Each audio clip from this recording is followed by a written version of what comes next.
At the family will reading, I sat quietly between the people who spent most of my life pretending I didn't exist. My older sister Celeste leaned in, close enough that only I could hear, and hissed, "Dad never loved you. You won't get $1." I didn't move. I didn't flinch. I just kept my hands folded in my lap. Aunt Renee, my father's sister, chuckled under her breath, like she'd waited for this moment. She didn't even bother whispering when she said, "She was just a mistake he never fixed." Their words stung, but not because they were new. I'd grown up with that kind of venom dressed as family. I sat still, letting their cruelty roll off me like water on glass. And then the lawyer, Mr. Keene, cleared his throat. Everyone turned to him. He looked down at the paperwork, then back up at the room. "Actually," he said, voice calm but deliberate, "Amira is the main beneficiary." Every head whipped in my direction. My sister's smugness drained in an instant, my aunt's jaw locked. Then he added, "And Mr. Langston left behind a video." That's when the room went quiet for the first time all morning. And that's when I smiled, not because I won, but because for the first time in my life, I finally had something they couldn't take away. The truth. My name is Amira Langston. I'm 27 years old, and until the day of that will reading, I never really believed I belonged to the Langston family. Growing up, I learned how to disappear. I learned to read the room, shrink myself, stay quiet, and never expect warmth. I lived in a house filled with polished floors, antique portraits, and the constant pressure of being something I wasn't. My father, James Langston, ran a regional finance firm. He was powerful, respected, and terrifying in his silence. I used to joke that he could freeze a room with just a glance, except it wasn't funny when you were his daughter. He wasn't abusive. He wasn't cruel. But he was absent in every way that mattered. He didn't hug. He didn't ask questions. He never came to school events or birthdays. The most I ever got from him was a nod across the dinner table or a reminder to focus on something useful. I wanted him to notice me, but I learned to stop asking. My mother died when I was 6. Car accident on the way to a grocery store. I barely remember her voice, but I remember the quiet that followed. My father didn't talk about her. Her pictures were removed. The house became colder. I became invisible. Celeste, my older sister, was 11 when Mom died. She didn't cry at the funeral. She sat perfectly straight next to Aunt Renee, who took over everything that day. Renee was our father's sister, sharp as glass and twice as dangerous. She helped raise Celeste like she was sculpting a legacy. She once told me, "Some kids come from mistakes, others come from purpose. Don't get confused about which you are." Celeste thrived. She had the smile, the charm, the grades. She spoke like a Langston, walked like one. She fit, and she made sure I knew I didn't. I was quieter, more sensitive. I liked to write. I painted. I cried at movies. None of that mattered in our house. Weakness was embarrassing, and I was weakness personified. At dinner, Celeste would talk about her internships, her networking events, how Aunt Renee introduced her to a senator's daughter. I'd mention a short story I got published in a campus journal and be met with silence. Sometimes Dad would glance at me with what looked like pity. Sometimes it was nothing at all. I moved out the second I graduated college. He gave me a check for first month's rent and security deposit. No hug, no goodbye, just call me if something serious happens. So I stopped calling. I built a quiet life of my own. I worked as a copy editor at a small publishing firm. I had a cat named Marley and a few friends who didn't know anything about the Langstons, except that I never talked about them. I didn't go home for holidays. I stopped answering when Aunt Renee forwarded Celeste's wedding announcements. It wasn't bitterness. I just stopped expecting to matter to them. Then, out of nowhere, I got the call. "Your father passed away this morning. Heart attack. You'll need to be present for the reading of the will." It didn't hit me at first. I sat on the edge of my bed, staring at the wall like I was waiting for a second call to confirm it. I didn't cry. I didn't even feel sad. I felt a dull weight in my chest, like something I had hoped for a long time ago had finally died, and I hadn't noticed it was still alive until it wasn't anymore. I didn't want to go. Every part of me screamed to stay away, but some small voice, some quiet stubbornness I didn't know I had, told me to show up, not to make a scene, not for money, but because I needed to hear what he thought of me, even if it was nothing. When I walked into that estate, The same house I grew up in. It felt smaller than I remembered. Colder. Celeste was already there, perfectly dressed in a navy blazer and pearls, sipping coffee like it was a casual business meeting. She hugged me with one arm and called me babe in that fake voice she used at cocktail parties. Aunt Renee barely looked up from her tablet. We sat in silence until the lawyer arrived, and as I sat there, surrounded by the same people who spent years trying to erase me, I thought, this is the last time I let them make me feel small. What I didn't know was that my father, in his own way, had already made sure of that. The will reading was scheduled for 10 o'clock sharp. The Langstons were never late to anything involving money or legacy. The room we gathered in was the same study where my father used to close deals, sign contracts, and remind us all, without saying a word, that this was his world and we were just walking through it. Mahogany shelves lined the walls, filled with leather-bound books no one ever read. The fireplace was cold. The curtains were drawn. It felt like waiting for judgment. Celeste sat closest to the lawyer, her legs crossed, her phone face down on the desk like a performance of respect.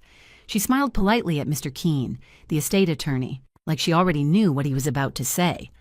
Aunt Renee stood near the liquor cabinet, swirling a glass of scotch, even though it wasn't even lunchtime. She didn't sit. She stayed posted like a soldier watching the perimeter. Her eyes kept glancing at me, sharp and calculating. I sat in the corner of the room near the window, not by choice. It was the only seat not already claimed. Mr. Keene cleared his throat and opened the thick leather folder in front of him. I appreciate you all being here. Mr. Langston left behind a detailed will, updated just over a week before his passing. Will proceed according to his written instructions. The moment he began, the tension in the room shifted. Celeste sat taller. Aunt Renee stopped swirling her drink. First, he read off donations. My father had left money to a few charities, a scholarship fund at his alma mater, a grant for small businesses in the neighborhood where he started. Celeste nodded along like she'd helped choose them. Then came the personal items, a vintage watch to an old business partner, a car to a longtime driver, all neat, expected. Mr. Keene moved on.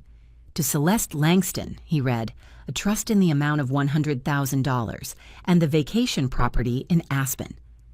Celeste didn't react. She expected that much, probably more. But something about her posture changed, just slightly, like she realized that wasn't the grand prize. To Renee Langston, he continued, a financial stipend of $25,000 and the remainder of the wine collection in the cellar. Aunt Renee blinked. She said nothing, but her lips pressed together until they nearly disappeared. I braced myself. I wasn't sure what would come next. Maybe a single sentence. Maybe nothing at all. That's when Mr. Keene paused and looked directly at me. And now, before continuing, I've been instructed to play a message Mr. Langston recorded for this occasion. Celeste turned her head so fast it startled me. Her smile faded just enough to reveal the tension underneath. Aunt Renee took a full step forward. What message? She asked, voice clipped. Mr. Keene remained professional. He recorded a video to accompany the final portion of his will.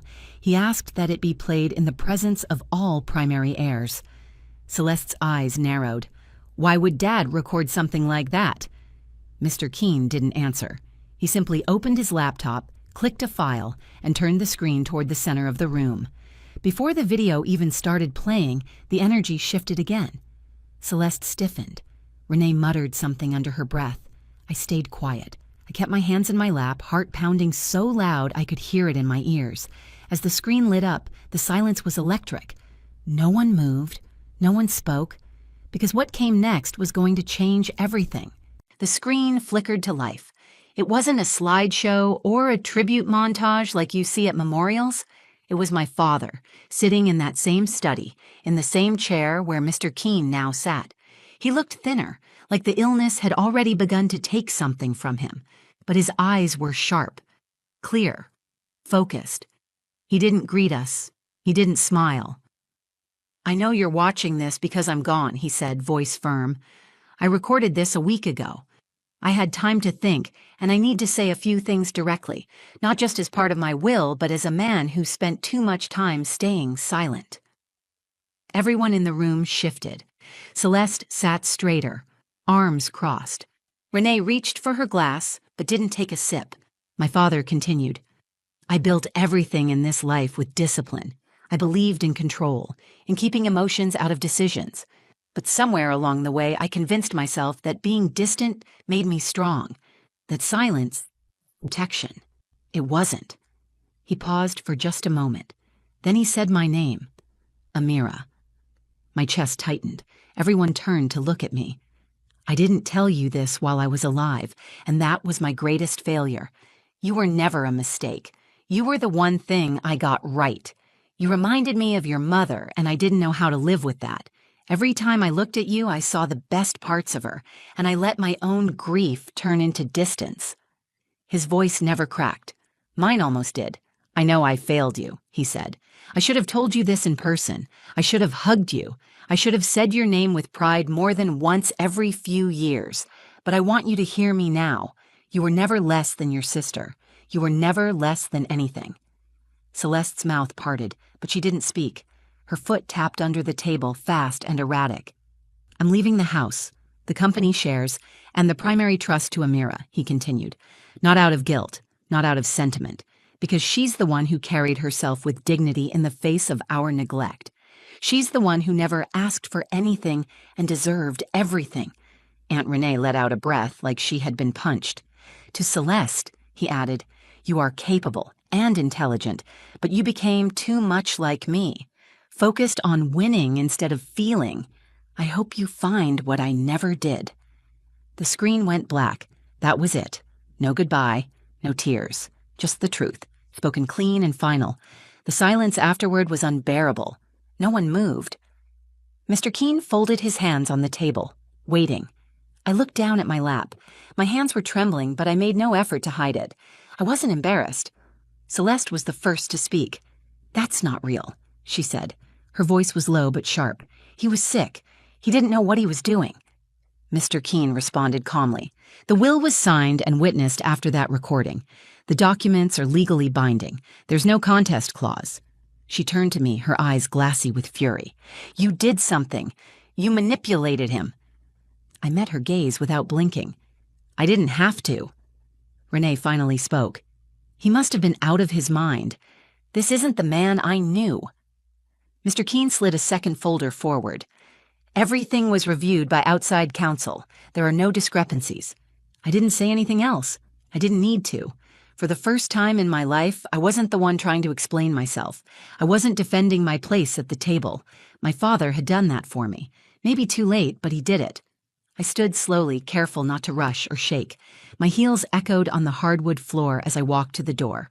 No one tried to stop me, and I realized something as I left that room. I hadn't come there for the money. I hadn't even come for justice. I came to hear the truth, and I got it. I stepped out of the study and walked down the long hallway of my father's estate, the sound of my footsteps loud against the polished floor. The same floor I used to tiptoe across as a child, afraid to speak too loudly or laugh in the wrong room. This time, I wasn't afraid. I wasn't pretending to be invisible. I had nothing left to prove. Behind me, the voices started again, first muffled, then louder.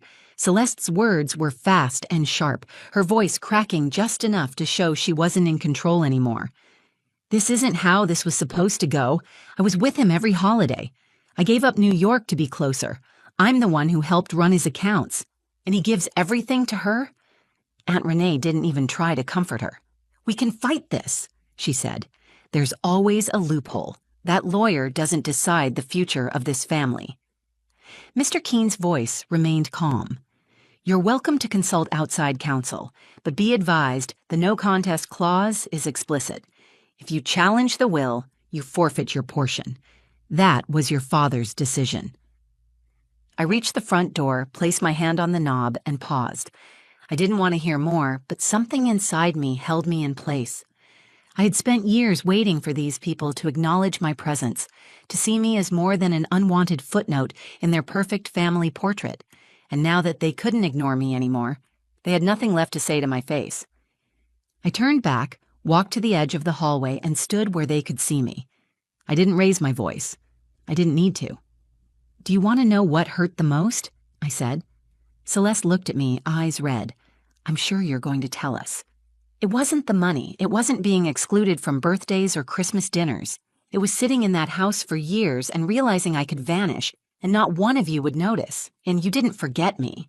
You chose not to see me. Renee scoffed. You always were a little too dramatic. We had responsibilities. You kept your distance.